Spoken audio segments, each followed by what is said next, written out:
महाराष्ट्रातील उद्योग गुजरात नंतर मध्य प्रदेशात 50,000 कोटींचा गेल प्रकल्प महाराष्ट्राबाहेर। शिंदे सरकारच्या नाकर्तेपणामुळे उद्योग राज्याबाहेर। सरकारची जबाबदारी होती या कंपनीशी कोऑर्डिनेशन करणं, संपर्क साधणं, त्यांना आग्रह करणं, त्यांना इन्फ्रास्ट्रक्चर उपलब्ध करून देणं। शिंदे सरकार सत्तेत आल्यापासून मागील 2 वर्षात महाराष्ट्रातील 17 प्रकल्प गुजरातला गेल्याचा आरोप विरोधकच करत असताना आता त्यात भरीसभर म्हणून gas authority of India limited म्हणजेच गेल कंपनीचा 50,000 कोटींचा प्रकल्प देखील महाराष्ट्रातून मध्य प्रदेशला गेल्याची माहिती समोर आली। त्यामुळे आधीच अब्जावधींचा प्रकल्प गमावलेल्या महाराष्ट्राला आता आणखी एका 50,000 कोटींच्या गॅस प्रकल्पापासूनही मुकावं लागणार।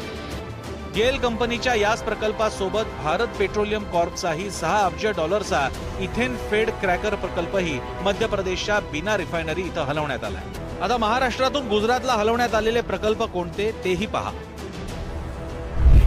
वेदांता फॉक्सकॉन 1,54,000 कोटी, टाटा एअरबस 22,000 कोटी, बल्क ड्रग्स पार्क 30,000 कोटी, मेडिसिन डिव्हाइस पार्क 424 कोटी, सिंधुदुर्गमध्ये होणारा पाणबुडी प्रकल्प, नॅशनल मरीन पोलीस अकादमी, आंतरराष्ट्रीय आर्थिक सेवा केंद्र, पेटंट डिझाईन ट्रेडमार्क केंद्र, मुंबईतील हिरे बाजार। महाराष्ट्रातली औद्योगिक गुंतवणूक 26% खाली घसरली, तर गुजरातमधली गुंतवणूक 42% गेली।